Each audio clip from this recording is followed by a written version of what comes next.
Hey, this week we talk about the Canterbury Tales. I don't know what that place was called. The Collin Street Bakery. Okay, this week we talk about the Collin Street Bakery.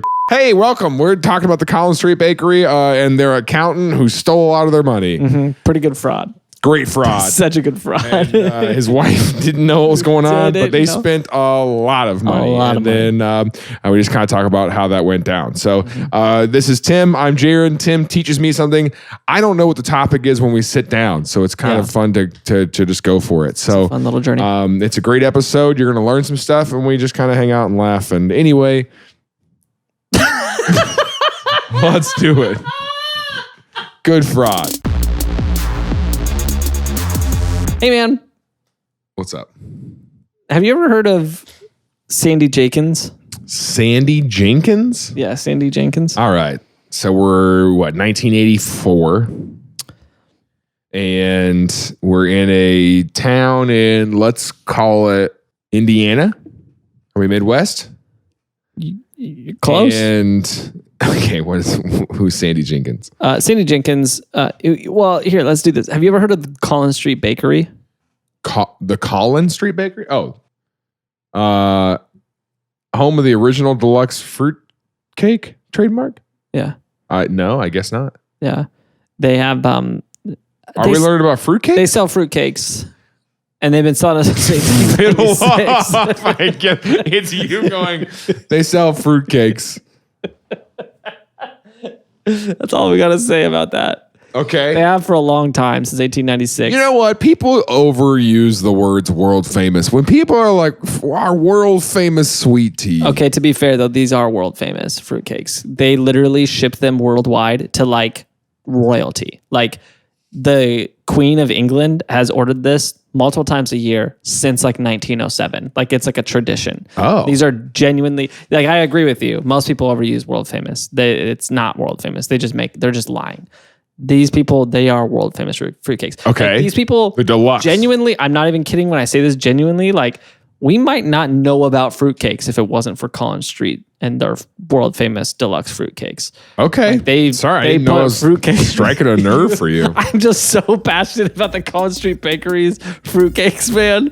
Like people love these fruitcakes. I don't. Fruitcake is garbage, but a lot of people love fruitcakes from Collin Street Bakery.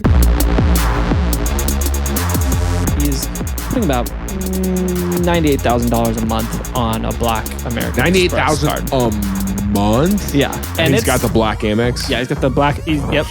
I want it so bad. If I got it, I wouldn't tell you guys. Just so you know, I'd be undercover. So you know. Yeah. Undercover Rich. Are you on the show? Is this the show? Yeah. Things I learned last night.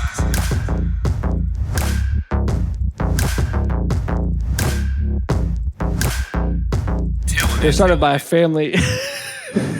Yeah, I was wondering how you're gonna pivot out of this. I was like, you just kept going.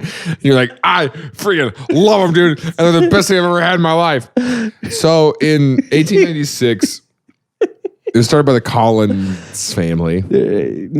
Surprisingly, no, not even like couldn't be further from the Collin Street. Just go. Collin Street. Yeah, no, they were started. Do the episode. They were started by the McNutt family, and that's the truth. McNutt. This is, I think, Ken McNutt in this picture. Okay. They started a bakery together with their family. He looks like he's like the third or fourth generation. Okay. But anyways, it's like if Steve Irwin wasn't in the wilderness all the time. If Steve Irwin was domesticated. Yeah. Domesticated Steve Irwin. So it's just the khaki button up and like the really bright white teeth. Yeah. And blonde hair. And it does kind of vaguely look like him. Like if you close your eyes. It looks more like an adult version of his son, I guess. Yeah. Yeah. If you look at something else, you might think that's Steve Irwin. If you use your imagination. So Collin Street Bakery was originally on Collin Street in Corsicana, Texas. I took this picture of the satellite so we can get an idea of where this is. This is about halfway between Waco and the Dallas-Fort Worth area, if halfway was off to the side a little bit. Oh. So it's like... On I-45. On I-35, north of Waco, we see West Texas right there. See Abbott in West Texas. Yeah. In West Texas, there is the Check Stop Bakery. Yeah. And that is Do they have world famous fruitcake there? They got world famous kolaches. They send those to the Queen of Ireland. Yes. She raves about them. And Corsicana, I don't know a lot about the town, but what I can tell you is from what I've found, apparently like a pretty affluent town. Like people in this town, for some reason, in the middle of this small town in the middle of Texas, are pretty affluent. I don't know if they're commuters to Waco and to Fort Worth. It seems like a long commute from there. But somehow there's an industry there where most of the people in this town are like keeping up with the Joneses, like pretty affluent in this small town. That's an important detail. Sure. Collin Street Bakery, been around for a long time. And Collin Street Bakery was kind of fashion forward, but without the fashion, bakery forward. Okay. They were ahead of the game because they were doing mail-in fruitcakes. So you could send a little letter and say, hey, I want this fruitcake. And they would mail the fruitcake to you, no matter where you were in the world. Oh, okay. They did this very early, like early 1900s. They were mailing fruitcakes globally. Yeah. And maybe that's a testament to fruitcake. How long does it hold, I guess? I mean, I'm going to be honest with you. This is my 2-week-old fruitcake? Yeah, I'm going to be dead serious for a second. I don't do this a lot in this podcast, but I'm going to be dead serious for a second. I don't know if I've ever put a fruitcake in my mouth, ever. Okay. And so I don't really weird way know, to say that. I don't really know a lot about What's in a fruitcake? I'm assuming fruit. Let's take a look at it. It's definitely some kind of cake and like some almonds. There's almonds on there. And then I've always wondered Jell-O. what the green and red stuff on top is. I think that's Jell-O. It doesn't look like real fruit. Yeah. That's definitely some kind of Jell-O or some candy. And then I wonder if in the cake there's fruits. I don't know. I wonder if there's a way for us to figure it out. You keep sitting in front of your computer and being like, I don't know how to look. Here's a picture. Let's look at it. Let's look at a picture and figure out what's in there. Okay, so fruit cake or here, let me read this to you.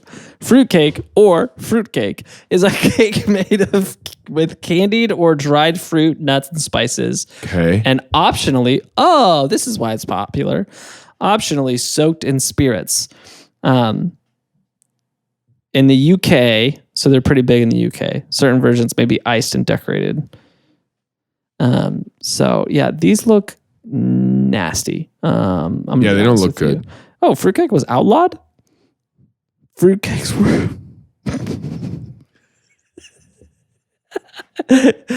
so apparently... I'd love to laugh too. Apparently fruitcakes... I'd love to know what you were laughing at. Fruitcakes were so rich that they were considered sinful. And they were outlawed in Europe in the 18th century. Because they were so sinful. Good. This is so good. Interesting. Ooh, imagine. That's pretty wild. You make a dessert so good that like the police are like, can't sell that. That's too good. I mean, yeah, that's got to be a confidence boost. Yeah. But it would also be pretty frustrating. Oh, yeah. You'd black market that for sure. Anyways, so this bakery was a worldwide bakery is the point I'm trying to make. And it's a big deal. Where is it at? From Corsicana, Texas. That's right. They now have like shops all around that area, like Waco, Corsicana, and then a bunch of little small towns along there dotting it. Their big thing though is like online orders, and then it was mail-in orders, now it's online orders. Stop doing that. I'm doing anything. Stop that. Stop that. And now the online is like our big thing. So they got a big market for online fruitcake sales. And they've got other baked goods. Sure. But the reason we're talking about this, Sandy Jenkins. This is Sandy. Sandy Jenkins was an accountant for Collin Street Bakery. Okay. And Collin Street, like I said, it's a global bakery. It's a pretty big bakery. But he was the only accountant on staff for them. And he made about $50,000 a year, modest salary. And they lived a good life, but they didn't live like a good life. What year are we talking? This is early 2000s. Okay. And Sandy was a little frustrated. He is not living his dream career. Yeah. Selling fruitcakes. Yeah. Well, he's not even selling. He's the accountant. He's counting fruitcakes. Taking account. Yeah. And here's the deal. He did not make it into his dream career. In fact, his dad swayed him away from his dream career because as a kid, Yeah, he's like, you can't be a monster truck driver, Sandy. Well, as a kid, his dream job in kindergarten, all the other children want to be firefighters or work at McDonald's or something. And he said, I want to be a funeral director. And his dad said, that's freaking weird. Hey, buddy. Pick something else. Move your arms when you walk. Freaking me out. Why? And his dad was like, that's a creepy thing to say as a child. To Quit telling people that. Be a funeral. I'm going to be a funeral director. And his dad, so his dad's He's handing out business cards to his teachers. Let me know when your friends die. You're going to go before me. And I'll be there for you. And I'll direct your funeral. He says that his reasoning for this as a kid wasn't because of like the death stuff. Body go. And flowers go. Don't you read the script? Everyone hold. Hold. No, his reasoning for it wasn't the death and stuff. It wasn't like a dark thing. It was he noticed that every funeral he went to, which I guess he went to a few for him to pick up on this, but he noticed every funeral he went to, the funeral director was the best dressed person there. And he's like, I want to be sharp like the funeral directors. Yeah. And they always drive these like jet black cars and they like seem really cool. Yeah, the jet black cars and the huge back seats and like the long car. That was cool to drive. I want to really drop my kids off to school in that. Yeah. And his dad said, son, that's freaking weird. Pick something else, be an accountant or something. Okay. And he's like, so he left his dreams of hanging out with the dead to be an accountant. Could you? I mean, that's such a scary thing for a 5-year-old to say to you, a funeral director. I'd like to be a funeral director when I grow up. I'm sorry I asked, honestly. No, that's fine. That's fine, Sandy. That's a really good dream. That's cool. That's a good dream. That's a really good dream. I'm going to call your parents. Can't even lie to them. I'm gonna call your parents. Yeah, I'm gonna tell your parents you said that. See, that's what I'm worried about. I'm worried about having a weird kid. Yeah, because that is something that is a real concern. But also, because the worst part about having a weird child is that your weird kid is gonna make weird friends.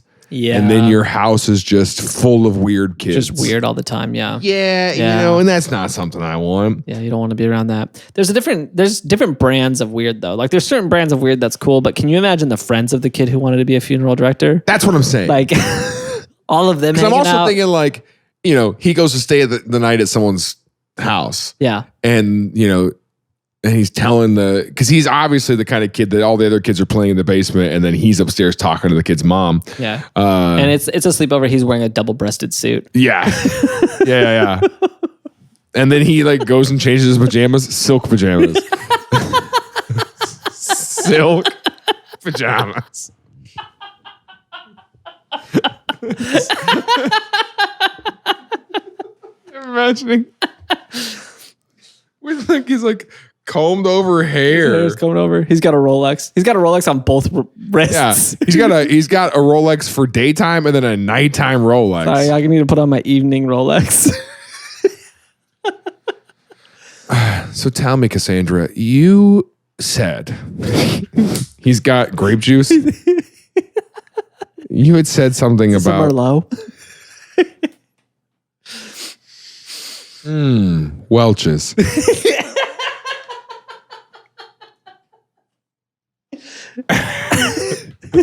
And she's crying because she doesn't like her husband, right? Because he's a kid in the 80s, right? He's like, can we put on a jazz record? He's not hitting on her. He's not hitting on her. He's not. No. This is just how he hangs out. Yeah. He's not. This is not the scene. The scene is, I want to listen to some jazz and drink Welch's with my best friend's mom. With my best friend's. No. That's his best friend. When his mom is like, he's like, I want to go to my best friend's house this weekend. He's talking about the mom. He tells his dad, hey, my best friend's son asked if I could stay the night. What was that? She thinks I'd be a great funeral director. She says I'd be so good at that. We've done some funerals in their backyard. no dead one. There's nobody dead. It's just kind of his friend's pets mysteriously start dying, and then he's like, "Oh, that's a real shame. Mom. That really sucks." Could I do the? Could I run that for you? Yeah, can I direct You know that what? funeral? You seem sad. Let me take care of run that for this you. funeral. And it's gonna cost. It's got your stupid watch. Yeah. We can talk about payment plans. Yeah, we could put you on a plan. I got the perfect suit for this. Yeah. No. Your mom said it's fine. I already talked to her. Yeah, so that's who Sandy Jenkins is.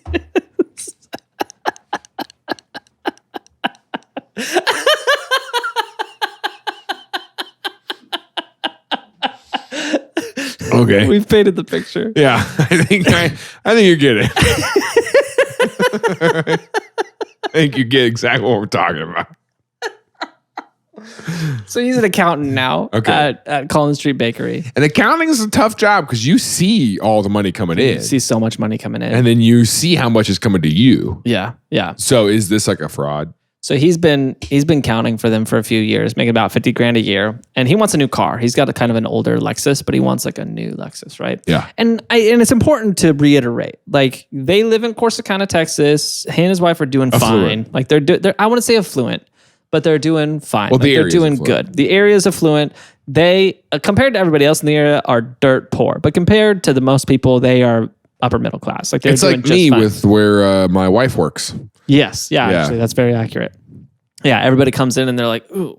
Yeah, where one of the parents the day after the Super Bowl, my wife was wearing a Chiefs shirt, and one of the kids' parents at the school that she works at went, "Oh my gosh, were you there too?" And she's like, "No, No, of course we I had wasn't so there." much fun last night." Yeah, last night. And I told her to be like, "You should, yeah, for real." That's like what I'm saying. you were able to go to the Super Bowl and be here today. Yes, That's a different kind of money. How did you? That's a 4-hour drive. Or a 48-minute flight. Yep. Anyway, your kid's here on time, and I teach them. I didn't go to the Super I Bowl. didn't go to the Super Bowl. I missed my dream career, so I couldn't make it to the Super Bowl. So anyways, one day. I wish I was hanging out with the dead. So one day he's sitting there accounting. Uh-huh. And he's dreaming of the Lexus he wants to buy that he's been saving up for 4 years. Still isn't even close to having enough to buy it. And then he accidentally just clicks an extra 0. And then he says, I have an idea. He says, what if I take the company credit card and I go buy a Lexus? And so he gets off work and he takes the company card and he goes and he buys a Lexus. So you can buy a car on a credit card. I just want to make sure. Yeah, Because I actually. kind of want to do this with my Amex. Yeah. I mean, yeah. When I'm ready to go buy Yeah, 100% did. my new car, Yeah. do you think they're going to let me spend $68,000 on my Amex? I got to call them. Be like, hey, listen. Yeah. I mean, yeah, you'll definitely have to notify your credit card company. Can I approve this transaction of $68,000? Yeah, I mean, if you pre-approve the transaction, surely it's fine. And I mean, I guess it also depends how big your limit is and how And then often I you're just- spending $68,000 on it. Put it on this 29.98% APR card, please. I'll pay for it eventually. Yeah, my bank will go under I'll before worry it happens. about that. Yeah, that's Yeah. really. Yeah. I don't got to outlast Toyota. I just got to outlast. So he goes and he buys this card on credit. Okay. And then the next day, what he does is he prints off a check for the full amount from the accounting software. And the accounting software that they use prints the check, automatically signs it from the owner of the company when they print it. So that way it just speeds seems things like an up. oversight. And then he voids the check in the system, prints a new check for the same amount for one of their vendors. And so in the system, they spent whatever the value was of the car, $68,000, on the vendor. So whoever their Apple supplier was or whatever. Okay. $68,000. And so as far as the system's concerned, $68,000 went to buy apples.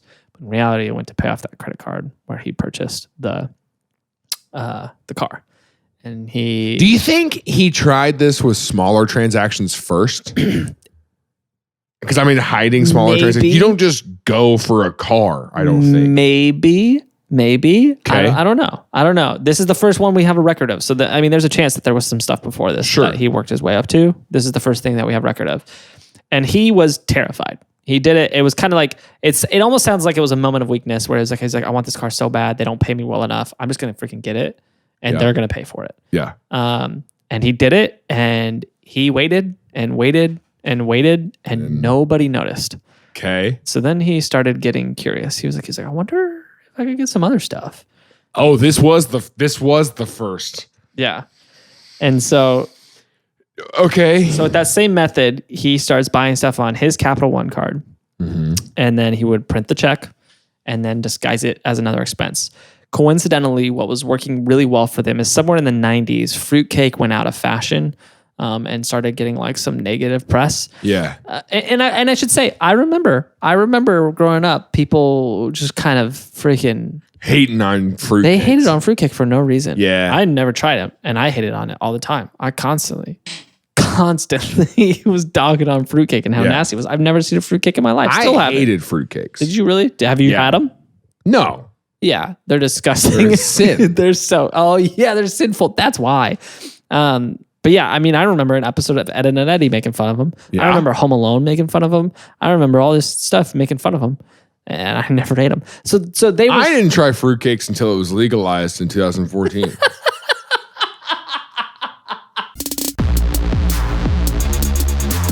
Hey, if you've been watching for a minute and you like this show, a great way to help out is by becoming a Patreon supporters. Our patrons get a ton of perks for their support. They get ad-free episodes a week early. They get a Discord with our hosts and producers. We do monthly hangouts. There's a way to get birthday messages on your birthday. There's a lot of great perks, but more than anything, you just help make sure that this show continues to happen forever. We never want to stop. We're going to keep doing this forever. If we have enough patron supporters, we can put our brains in those little vats and like have AI pretend it's us. And so like we can keep doing it long after we die. But that only happens if you support us on Patreon. So we appreciate your support. Thanks for your help. If you don't want to support, that's totally fine. Thanks for being here. We really appreciate you watching this show. I remember taking fruitcake across the Kansas border once. And I remember taking an Uber across the border to go get a fruitcake. Yeah. It's crazy times. So because of the popularity thing, Collin Street was down from where their historic level was. Sure, because I mean, it's a bakery. They do other stuff, right? Yeah, they do other stuff, but the fruitcake is their they're core doing other things because item. they're disguising $68,000 transactions. Yeah, and I should say this is a big bakery. Like this isn't a neighborhood bakery that's moving some cakes. This is like some cakes. This isn't the bakery that you know by your house. It's moving some cakes. Okay. This is a big bakery. This is a large operation. They literally were doing like 30 to 40 million a year top line. So like this is a large operation. That's crazy. That's crazy. Yeah. Should we? Yeah. Should we bake? Bake? And so he knew, and this was where he's cooking the books. This was where he was like relatively, I shouldn't say smart, but relatively smart, because he knew, because of the negative press that fruitcakes were receiving, Collin Street was doing this massive campaign to change the perception of fruitcakes. So they did this big marketing campaign. They were doing mailers and all this stuff. And so he would just lump it in with the marketing budget. Sure. And be like, oh, we spent 20 grand on stamps mailing this stuff out to people. And upper brass was like, yeah, that's believable with how much money I don't know if they were ever looking at it and be like, yeah, it's probably true. And so he starts buying all this stuff, and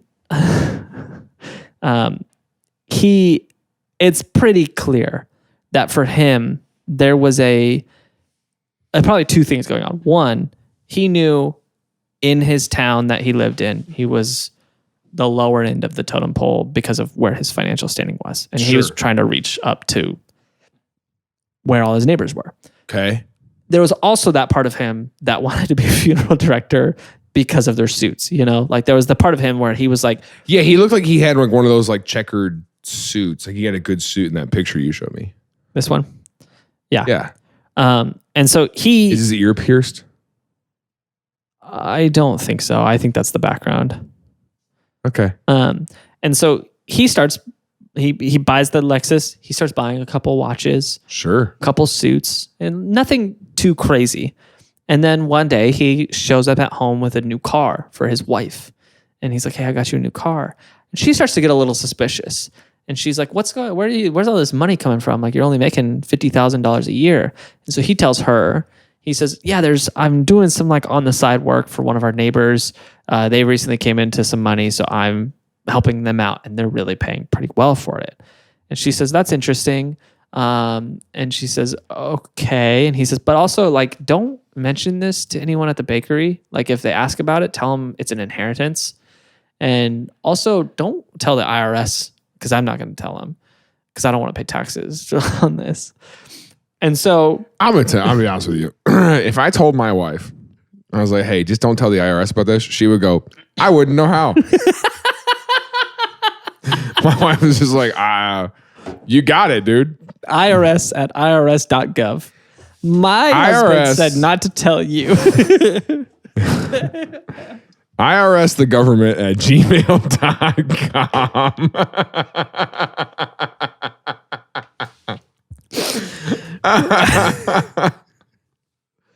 What are you doing? I'm creating a new Gmail account. To see if IRS the government? I almost guarantee that's not available. Or I almost guarantee that is available. Are you going to do it on the screen? No, Oh, okay. I have to pull up the other, because it's a whole thing. Anyways, so what are you doing? What are you doing? Don't touch Stop my it. bag. Don't touch do my that. bag. Okay. Stop. Don't do For this audio to me listeners right now, he is standing above me with a machete. Put it down, Tim. I hate that people might believe that. I'm fake laughing to kind of try to remove some of the tension right now. He still has a machete above me. Okay, so put it down. So she clearly knows that something's up. Yeah. But she just says, I got a new car out of the deal. And so she's just like, fine, I won't tell the IRS. I won't tell the other Collin Street people. Sure. And then that's when the floodgates kind of open. That's when he's like, I've gotten away with it a lot. Yeah, he's like, I've done this a few times. Nobody's asking any questions. Nobody knows anything. And so then they renovate their kitchen, $98,000. $98,000 renovation? Yeah. He calls. What does that even look like? We have pictures of this kitchen? Actually, that's a good question. I don't know if we have. I would love to know what a $98,000 kitchen renovation looks like. Yeah, let's see here. I don't know if we have images of this kitchen. Yeah, I'm going to be honest. A lot of kitchens came up, and I don't know if any of these. Just show you one of them. Show me a $98,000 kitchen. Okay. You're not going to believe this. I want to know what it looks like. This is apparently top of the line luxury. Tim, is this a picture of your kitchen? No, because the fridge would be there with the. This is more believable. This looks like your kitchen, though. No, it doesn't. Yes, it does. It does not at all. 90%. No, it doesn't look. I mean, I guess your cabinets look like that. My cabinets don't look like that, but that oven and that microwave does look a lot like mine. It looks super poor. Yeah, this is probably. I mean, I'm pretty confident this isn't their kitchen either, but this is probably a little bit more on par with what their renovation was. That's like, what I would imagine. Yeah. Is like that, Olive Garden looking. Yeah, so they started inviting people over. P.F. Chang's style. Yeah. Kitchen. Yeah. Can you imagine if one of your neighbors invited you over for a dinner party? This has happened to me actually. And they had a hibachi grill in their kitchen. This has happened to me. They did the thing. They did the hibachi thing. That hasn't happened to me. I was gonna say, have you ever been to somebody's house that you didn't know they had it? Oh yeah. You know what? And you go over and you're like, oh, this is not what I expected. So, and they're like, yeah, we would love hanging out. We'd love to come to your place. And you go, no. You're like, no, you wouldn't. Actually, you wouldn't. I'm actually looking around here. I can tell you. You hate my place. You don't know where I live. Yeah. So you can't find. And this is probably the last time we hang out. Actually, yeah, so actually, we can't talk anymore. Yeah. Anyway, love your new car. And I'm gonna tell the IRS. Hello at irs.gov. I met a rich guy today. You should audit him. Met a rich guy today. Check him out. Did you guys know the people living at 2915 are rich? I stumbled. I'm writing it like it's a 1-star review on Yelp. I visited here 2 weeks ago.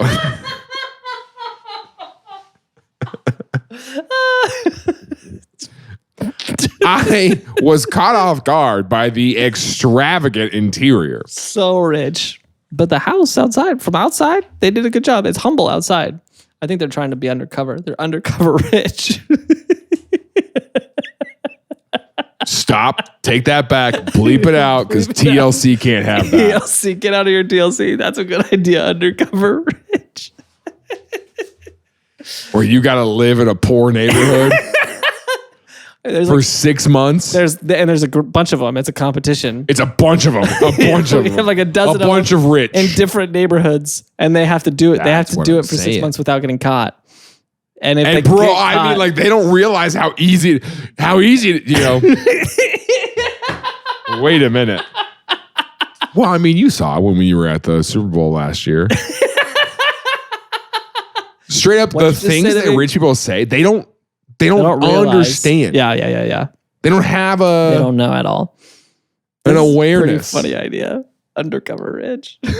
How long can you go without without people knowing? without people picking up on that. The fact Isn't this kind of like there was that dating show, like The Average Joe, yeah, or whatever, yeah, and he ended up being rich. He ended up being a rich guy. Yeah. But then wasn't the twist that he actually wasn't? We have an average Joe, but he's actually rich. But surprise, we lied to you. He's poor too. I want to say that's straight up like the premise is like, oh no, wasn't it? Maybe it was the other way around. Did they? Hold on, Alex, you know what I'm talking about? Did they do 2 separate dating shows? One where a rich person is pretending to be a poor person. Yeah. But another one where a poor person is pretending to be a rich person. And so these girls are gold digging. Mhm. And then they, at the end, they reveal that he not actually actually rich. doesn't, he's not actually rich. Oh, he's just an accountant? I thought he was a funeral director. I was going to hang out with some dead people.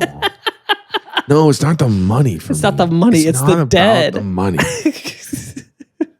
It's about the morgue. It's about the corpse. It's not about the cash. It's about the corpse.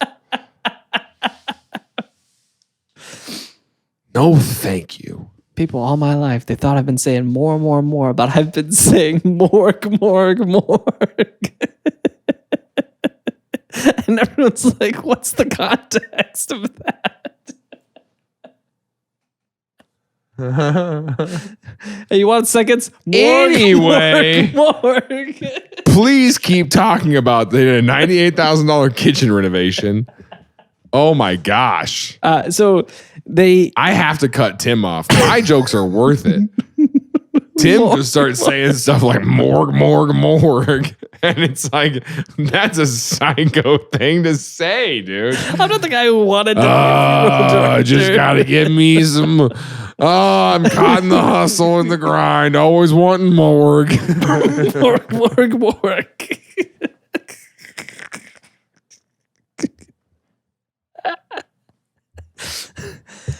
You want some morgue? Okay, so he just starts sneaking cash. He's doing two things. He's doing two things. Buying stuff on the Capital One card, paying it off with these checks that he's voiding and then tricking. Or just sneaking some petty cash. Yeah. Not as much of that, more the check thing because you can get more money doing that. Right. But he's just snagging some petty cash. And so he is, over the course of a couple of years, it kind of turns into this thing where he's putting about $98,000 a month on a Black American Express card. $98,000 a month? Yeah. And he is, and he's got the Black Amex? Yeah, he's got the Black. Yep. I want it so bad. Well, he got it because he was spending $98,000 a month. If I got it, I wouldn't tell you guys. Just so you know, I'd be undercover. Yeah. Undercover rich. Are you on the show? Is this the show? Are we already on it? Did I fourth wall this show? Yeah. Welcome. Welcome. This is the reveal. This is the reveal. This is the reveal after like 10 years of friendship when I finally get to be like, Tim, by the way, I've been rich this whole time. 14 years ago, I started a multinational company. Yes. You know it as Amazon. Yes, I let you go bankrupt. Yes, I saw all your financial troubles and I could have solved all of them easily. But I didn't want to blow my cover. With 1 second of my time. Because the prize for this show is $50,000. And I wanted it. And I won. I wanted that $50,000. So I make $190,000 a minute. Thank you for being a part of this. This $50,000. Thank you for being a part of this. You get nothing. You get nothing. Yeah, you get the satisfaction of knowing you never figured it out. Actually, you do have a coupon for 20% off funeral services. From my international funeral brand. He scaled his funeral company. It's called Fun for All. Fun for All. Yeah. But it's parentheses FUNERAL. Yeah. Fun for All. Fun for All. Yeah. A lot of people call it Fun Feral. That's not how it's pronounced. Not pronounced that way. We keep trying to tell them that. It's Fun for All. Fun for All. It's funeral with an F in the middle. Yeah, I can't tell you how many birthdays we got called to, but we still buried someone. Fun Feral. I also can't tell you how many wildlife calls we've gotten. But it's okay. It's how we make money. Yeah. Mistakes. I'm rich. I'm rich, so it doesn't matter. It feels good to finally say that again. It feels so good. After all this time of pretending to be a poor. Wow. That's one thing the rich love is saying I'm rich. But the best thing about that show is that you can live in that poor neighborhood for 6 months and know that at the end of it, you're still going to be rich. You don't have to stay. Yeah, there's hope. You can make a lot of new friends and be like, wow, the community we've formed over these last 6 months is incredible. And I hope that they continue to make it and survive. Yeah. Anyway, bye. I would never let them in my real house. Oh, I would. I mean, I would just, they'd have to clean. And Yeah, they'd have to wear those booties on their shoes. No, I'm saying they do some yard work. And, I'd let them clean up and yeah, I see what you're saying. They're welcome in my house. Yeah. They're not welcome in my home. Yeah, there you go. It's separate wings. This is my house. That wing is my home. You can't go over there, but you can come into the house. Anyways, so they're anytime they're spending $98,000 a month. That is a crazy amount to just be on renovations for their home, on Rolex watches, wines. They built a pretty big wine collection, pianos, like grand pianos. He's got the Welch's when he was a kid. Now it's wine. Yeah, now it's wine. It's been there for so long. He's like, this wine reminds me of my best friend before I buried her. I had to put Tammy down. Yeah. So, and then his wife. I'm surprised I'm making it through this so well, by the way. We just put our cat down. Yeah. People who are listening to this, it'll be like a month and a half later, but yeah. We just put our cat down. For you guys, yeah. I wanted to do it. They told us in January that he wasn't going to make it this year. Yeah. And so I was like, okay, if we can just get him through the birthdays, we'll be great. But I wanted to put him down 3 days before Easter. Yeah. Just in case. Just in case. Our cat might be Christ. There's no knowing. You don't know for sure. You don't know for sure. You know for sure. Until you put your cat down on Good Friday. And then you know for sure that weekend, whatever happens. No, we did put him down on Friday. Yeah. So. Yeah. We'll see what happens. But the only one waking up in your house on Sunday morning was me. Oh, yeah. You were at my house. I don't like that. So I don't like that you saw how rich we are. I only let you in my house. You didn't get to see my home.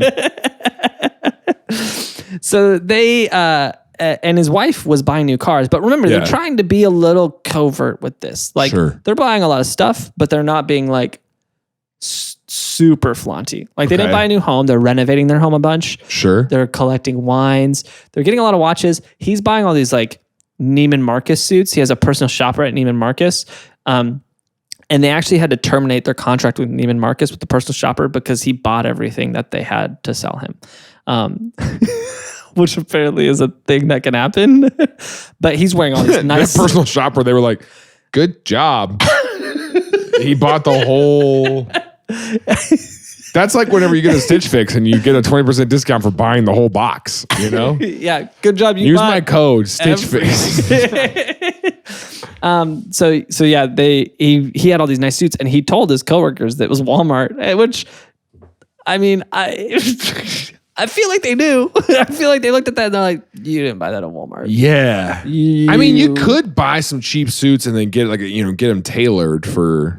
And that's and that, I guess that is the thing with a suit. Like a suit, there's not a lot of like indicating factors from the exterior of a suit to tell you that is a very high value suit, right? Other than it looks good. But like you said, you could buy a Walmart suit, go get it tailored, and change everything about it, and then people might say, "Hey, that's a cheap suit from Walmart." Do you have a suit? Yeah, I've got a couple suits. You have a couple suits? Yeah. That baby blue one? I got that baby blue one. I have Stupid. 2 black ones, and I have 2 gray ones. Mm. I need to throw that blue one away. That's Yeah. my favorite suit. When did you get that? Did you get that for our wedding? I did get that for your wedding. It looks That's good. my favorite one. That's a good suit. Where'd you buy it? Joseph A. Bank, I think. I caught him. Oh my gosh. Joseph A. Bank? Yeah. Did you like the way you looked? That's Men's Warehouse. That's Men's Warehouse. Yeah. Dang it. Yeah. I prefer Joseph A. Bank. Okay. Anyway. Anyways. I bought mine from China. What? I went to China.com. No.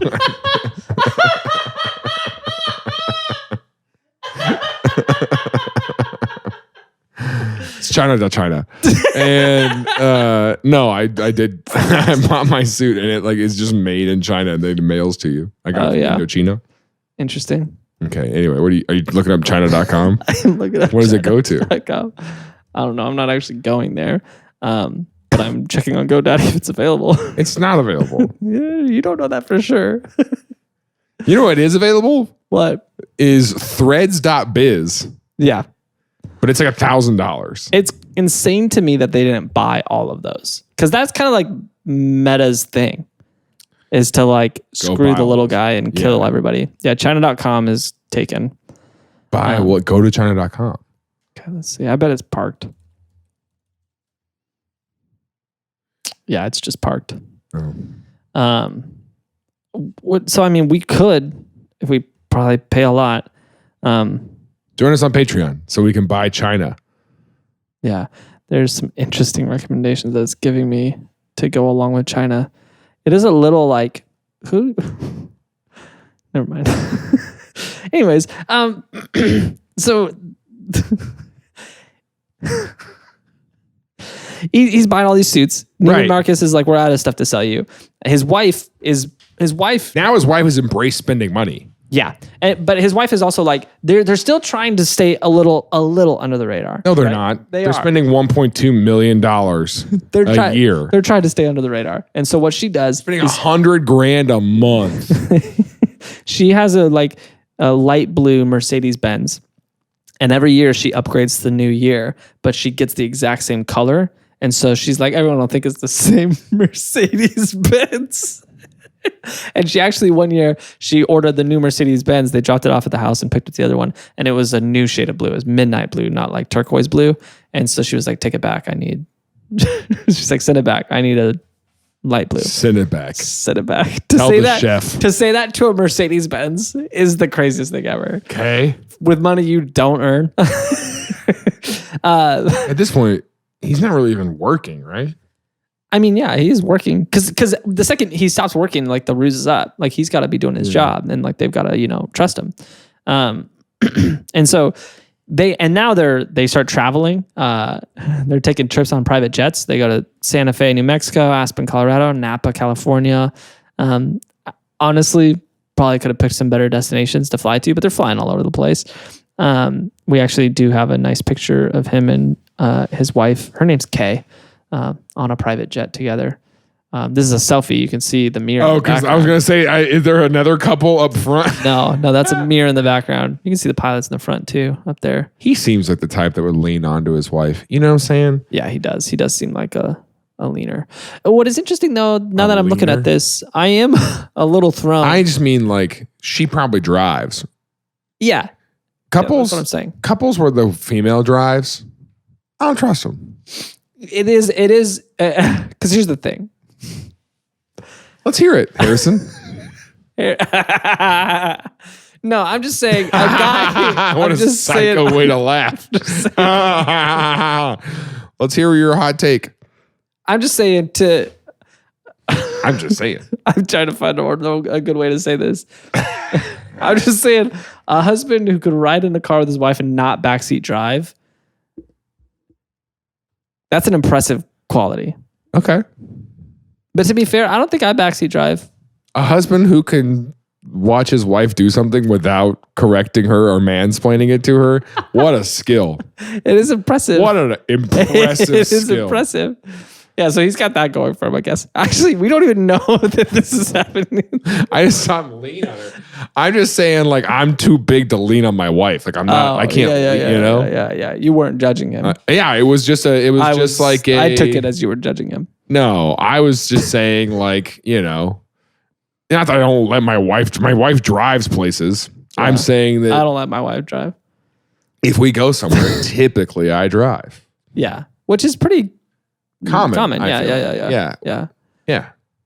When I was growing up, my dad always drove. Yeah, that's true. Interesting. Anyways, so they're traveling all over the place one day. So my mom could read her books in the passenger seat and be like, "Oh." She got scared. She's reading. Yeah, she's reading. Your dad fell asleep. Yeah.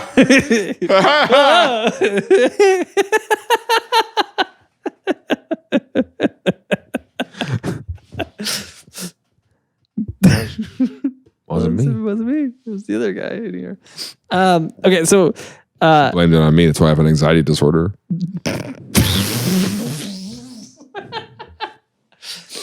So one day, Bob. Did your parents overshare with you? No, My they were parents actually did. pretty strict about undersharing. Told me they all their undershare. stuff. Yeah. It's a lot to burden. Our house was on fire and they wouldn't tell me. They were like, "Hey, close your eyes. Close your eyes. Right. It's hot. Close it's okay." Your eyes. Our house is on fire, but you know not to worry. Close your eyes. Just pretend it's not real. Anyway, this is weird. Hey, if you need a boost of confidence, let me give you a quick hack. Just wear a shirt size bigger than you usually do. You know what I'm saying? Right now, you're wearing large, and just buy an XL, you know? And we have plenty of sizes available in our merch store. If you go to TILLN.com, and so that'll help you boost your confidence overnight. Is that good? Can I say that? I mean, you can say whatever you want. That's TILLN.com/merch.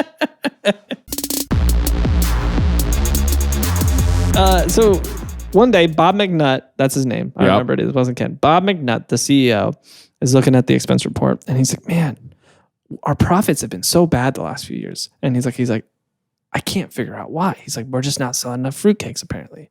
And he's looking at things with a fine tooth comb. And he sees, "Man, $20,000 on stamps. That's a lot of money on stamps." So he calls in the marketing director and he's like, "Did you spend $20,000 on these stamps for this marketing campaign?" And she's like, "No." She's like, "I did not spend that much money on stamps." So he calls Sandy in and he says, "Sandy, is this right?" And Sandy says, "Yeah." Sandy looks at it. He says, he said, "Probably not. It was probably miscategorized. I'll go check and fix it in the books."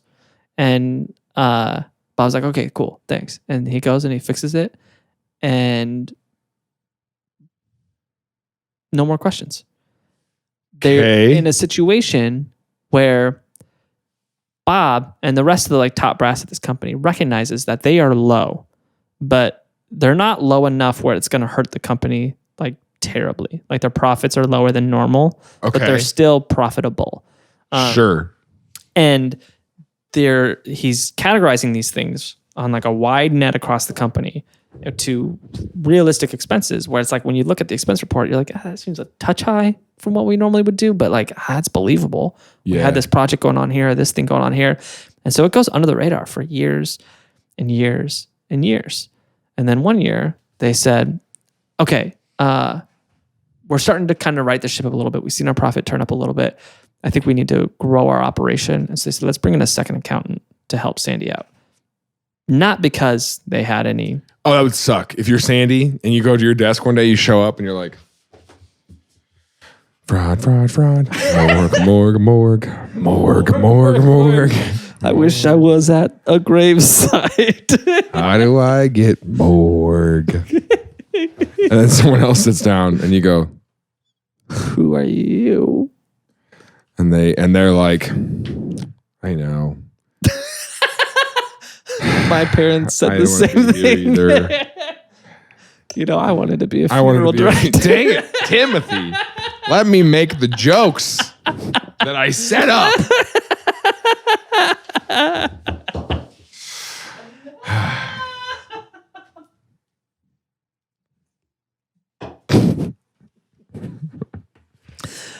Aquafina. Don't say it like that. So this new accountant is like, hey, I'm the new accountant. And he goes, and he's like, I'm we'll the see accountant. about that. And he says, you don't want to know the people I know. Because then how do you explain to your wife, hey, by the way, the money's all going. Well, here's the thing. His wife still doesn't know exactly what's happening. So the whole time, his wife never knew how. That's what I'm saying. But all of a sudden, the money just stopped. He just told her, hey, so we're doing well. Don't tell the IRS. When I die, it's going to stop. That's what he told her. When I die, it's going to stop. Sandy, are you in danger? When danger knocks, I am the one who knocks. Okay, Sandy. What are you saying, Sandy? So this new accountant comes in, and Sandy and the new accountant are counting. Sure. And then one day the accountant's going through and starts noticing some of the transactions aren't making sense. Noticing some of these voided checks. And then the accountant goes to Bob and says, hey, I think Sandy's stealing a bunch of money from the company. Oh, no. And Bob says, are you sure about that? And the other accountant's like, I'm pretty sure about that. And they're like, how much money do you think he's stolen from the company? And the new accountant's like, I'm pretty sure it's, I don't know, if I had to guess, about $16,766,645 over the last 9 years. What? And Bob's like, can you send Sandy in here, please? Okay. So they fire him on the spot. And then they call the police. The police call the FBI. Sandy, meanwhile, gets in his Lexus, drives home, gets grocery bags full of stuff. And I don't know exactly what his plan was here, but his Rolex watches, fine wines, collectibles. In grocery bags? In grocery bags. And he's driving around Corsicana, throwing them in ponds and in the park and like burying them in places all over town. Just throwing Rolexes and stuff out the window, like ditching them all over town. And then he... Why? I don't know. I genuinely have not... Kids are playing in the street. He's like, oh, Rolex. Because they know. Yeah, you know. yeah. They're like, I got a Rolex. Maybe my dad will talk to me. This is my new evening Rolex. And so he's going around town ditching all this stuff, and then he goes home. He gets his wife. Another kid gets hit with a bottle of wine. He gets his wife, and he says, "Hey, we're going on a trip." And then he says, "Grab all the stuff you want to keep forever. Everything else you're probably never going to see again." Yeah, say goodbye to the dog. Say goodbye to everything you know. And so they go to Galveston with all their favorite prized stolen belongings. And they fly out to Galveston. And like hours before they leave, the FBI shows up and just starts boxing up all their stuff. And leaving. And so the neighborhood's watching as they're boxing. You can tell that guy's FBI because of his sunglasses. Yeah. Yeah, you would have no idea if it weren't for that. They're pretty good at being undercover. Yeah. And so they're already gone. They seize a bunch of the property. They're gone. They're in Galveston. They seize a bunch of the property, and then they camp out for a little bit until they come home. And then later they come back and they arrest them. And and they take all of his stuff and they throw an estate sale in his house. And they say, hey, they say, look, here's the deal. We were able to recover about $4 million worth of goods. And they said, here you go, Collin Street Bakery, sell it. And so they set up a bake sale and buy all this stuff sale. Buy all this stuff. It's a garage sale. It's a garage sale to make up the millions of dollars that were stolen from. None of that fit on the sign. But as the town came out to really more than anything see all the stuff that they stole. And so they came through the town, and Bob McNutt was walking through the sale being like, buy everything, buy as much as you can, buy some stuff. And he's like, want a fruitcake? We're selling fruitcake too. You guys want some Rolexes? We got some Rolexes. We got some cars. You guys want a car? It's trying to just liquidate as much as they could. And so they end up getting, indicted on this. Right. And they're ordered to pay restitution in the amount of $12.6 million because that was the leftover from what they were able to sell. Yeah, but I mean, they're never going to do that. Yeah, they're never going to be able to make up that because the money's stolen money anyways. Kay, she gets one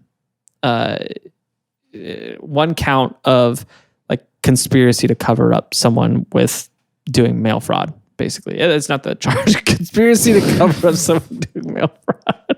Conspiracy to cover up someone doing mail fraud. The jury finds the defendant guilty. They said it like that. No, and so she gets 5 years probation. She has like a fine of like $1,500. And she also, part of her sentence was...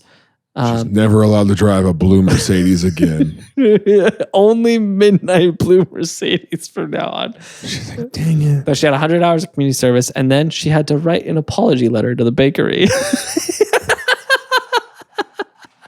I'm sorry, bakery. I'd rather burn to the ground. Listen, if something ever happened where like all of a sudden they're like, we want you to write an apology letter, I just need you to know that I'm not going to do that. And if you ever see an apology letter from me, it's not sincere. It's not mine. Yeah. That's like the guy who found the conspiracy against Boeing and was like, I am in good mental health. Yeah. And then, but for you, it's just an apology letter. I am in good mental health. Sorry. Jared. Sorry, I stole your stuff. Jared. Collin. Which it's crazy to me because she never really knew what was actually happening. Like, she knew what was happening, but she didn't know what was happening. Yeah. But it's crazy that she had apologized to the bakery because it's like she didn't know he was stealing from the bakery. I mean, she probably could guess that he was stealing from the bakery. He, on the other hand, got 10 years in prison. That's it? Yeah. Pretty worth it. Well, he got 10 years in prison and then he died in prison in 2019. So he technically got life in prison by default. But throughout the whole like 9-year thing, they bought multiple Lexi, multiple Lexi, a Mercedes-Benz, a Bentley, a Porsche. They traveled all over the world in private jets. They actually, let me see, there's a number here. There's got to be parents at my wife's school who are. They spent $3.3 million on private flights, 223 private flights, 3.3 million. That's crazy. Just in flights. They renovated pretty much their whole house. They had, this seems kind of modest, a $50,000 wine collection. That seems like a modest wine collection. Everything. You think so? Well, all things considered in this case, that's a pretty modest wine collection for them. Sorry, I said a yawn. Couldn't hold it in. I just couldn't hold it in this yawn from this boring wine collection. They had, okay, listen to this. Another GMC Denali, a BMW X53.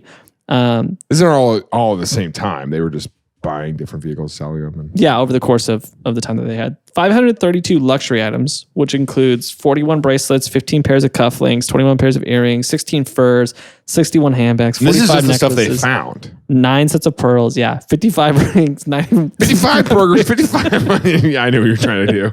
98 watches. And then, the wine collection, a Steinway piano, which are apparently really nice. They are. I know that because I'm cultured. Yeah, whatever. I listen to Broadway musicals.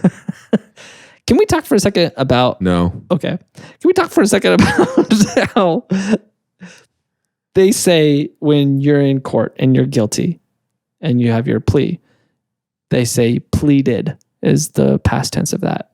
But that should be pled.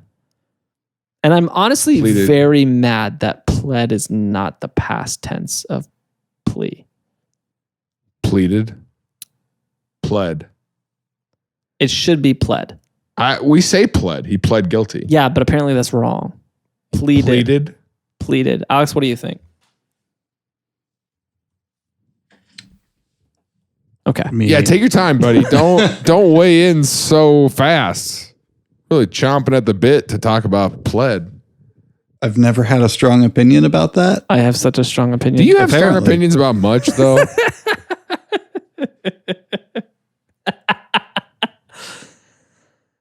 Why don't you give us one of your strong opinions? According to Grammarly, it's not too serious, apparently, although the argument in question is a very heated one, and it shows no signs of cooling down. The word at the heart of the controversy is the past tense of the verb to plead. Oh my gosh. It's like, this is like when you open a recipe and you're like, this is for my grandma, and always just stop reading all that stuff. Just get to the part where it's okay, so both of them are correct, sort of, is what they say.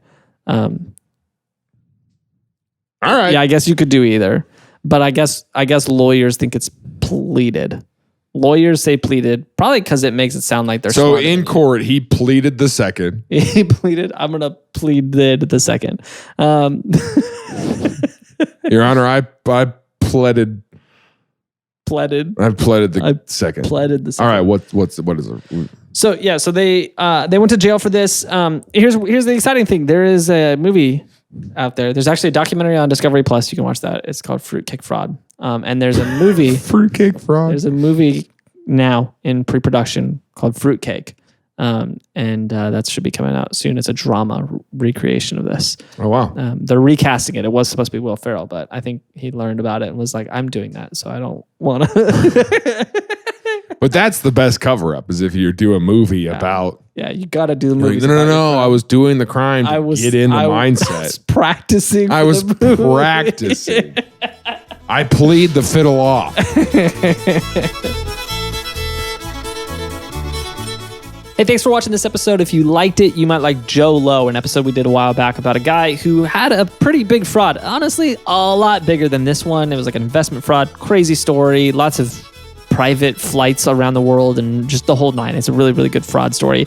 And if you like the show, a great way to support is by supporting us on Patreon. You can see next week's episode a week early, join a Discord with our hosts and our producers, a bunch of other great perks. Or a really good, easy way to support the show is leave a comment or subscribe or any of that stuff that all the YouTubers tell you. But we'll see you again next week for another episode of Things I Learned Last Night.